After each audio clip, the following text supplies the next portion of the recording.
massive. Huge. Yeah. Huge. But whatever it was a rare event. Because looking back over tree ring data for the last couple of thousand years, it just was one spike 1,200 years ago. And they pinpoint it pretty precisely. It's the wonderful thing. And studying tree ring damage can really, get it down to the year. They got it, in fact, right in between 774 and 775. We have another similar in this tree that we have some new information. We've spoken a few times before about the massive extinction in North America 13,000 years ago and the controversy surrounding that. Yeah, researchers have discovered strong evidence for the controversial hypothesis that 1,000 years about extinctions that occurred about 13,000 years ago were caused by meteor or comet impacts. This mini ice age of sorts. So you can't really call it an ice age because it was too anemic ice age. But it's called the Younger Dryas. I've heard that term over the years. The name always struck me as kind of odd. I recently found out doing this research that it comes from a tundra wildflower that's spread south as the Earth was temporarily cool 13 millennia ago.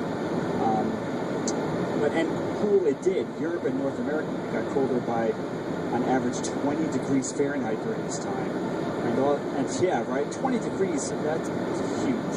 Iconic megafauna that roamed America, like mammoths and giant sloths, went extinct. And also this period saw the end of the early American natives and Clovis. The last evidence we have of the cultural wall is pretty much coincides with that time period. So what these scientists did, the key findings for this news item occurred in Pennsylvania, in South Carolina, and Syria. What they found was melted glass, what they're calling silicious scoria-like objects, SLOs. As best I can tell, these objects they're essentially porous lobbies made of silica, essentially. H. Richard Dean is the program director of the National Science Foundation. He said that SLOs are indicative of high-energy cosmic burst or impacts, bolstering the contention that these events produced the beginning of the Younger Dryas. That time was a major departure from biotic climate history. And this is true. It definitely was. The glass that they found in those three locations could only have been formed at very high temperature. That temperature is very here. Temperatures as high as 1,700 to 2,200 degrees Celsius, which is about 3,100 to 3,600 degrees Fahrenheit.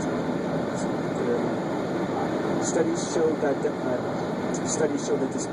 glass is not of cosmic, volcanic, or human-made origin. I wish they discussed how they pull those options out.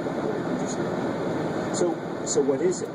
Well, the glass appears similar, if not identical, to debris from known cosmic impact events, such as meteor crater in Arizona. We've all seen that iconic picture, that huge object in the earth, like the Lord came down and scooped up the city, and the Australasian typhoon. It's also similar to the melt glass produced by the Trinity nuclear air burst in 1945. So what we're talking about here is an atomic bomb level heat, hot enough to make sand boil.